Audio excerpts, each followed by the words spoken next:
Vous êtes sur Info Live TV, merci de nous retrouver pour ce flash d'information. Le président palestinien Mahmoud Abbas a averti mardi que son peuple se trouvait au bord de la guerre civile, estimant que les affrontements palestiniens actuels sont peut-être pires que la présence israélienne elle-même. Fin de citation. Le président palestinien a surtout évoqué mardi les affrontements entre les miliciens de son mouvement, le Fatah, et ceux du Hamas. Les deux partis gouvernent ensemble au sein d'une coalition nationale, mais les violences entre factions ont repris en mai. Les tanks et les divisions d'infanterie israéliens se sont retirés tôt mardi du sud de la bande de Gaza, mettant fin à la plus importante incursion dans la région depuis plusieurs mois. Les forces israéliennes avaient pénétré à l'intérieur de la bande de Gaza lundi, des armes ont été confisquées, aucun affrontement majeur n'a été rapporté. Et puis ce sondage réalisé par nos confrères du Haaretz, 42% des Israéliens seraient pour une nouvelle occupation de la bande de Gaza, qui mettrait selon eux un terme à la menace des roquettes palestiniennes. Rappelons qu'en août 2005, Israël s'était retiré de la bande de Gaza.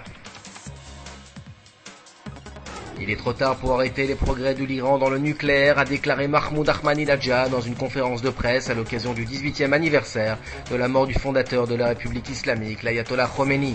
Il s'en est pris également à l'ONU qui l'exhorte à annuler ses sanctions à l'encontre de l'Iran.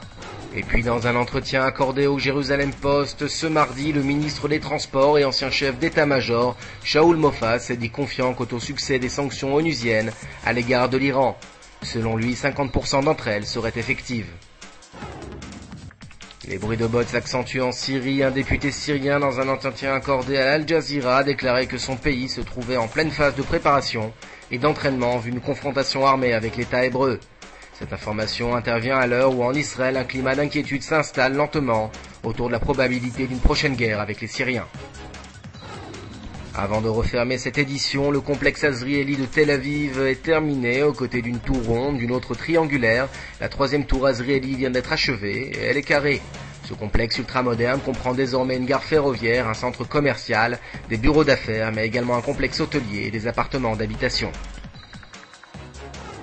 Votre programme sur Info Live TV, c'est un document exclusif sur la menace des missiles qui planent sur Israël. Et puis retrouvez le grand débat d'Info Live TV autour des élections primaires du Parti travailliste. La suite en information sur Info Live TV. Aujourd'hui, le monde entier parle d'Israël.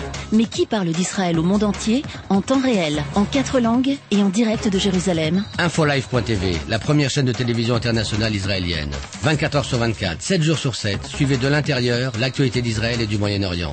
Des reportages, des interviews, un grand journal et des flash infos en images dès que l'actualité l'exige. Infolive.tv, votre regard direct et vrai sur l'actualité d'Israël. Retrouvez Infolive sur internet www.infolive.tv.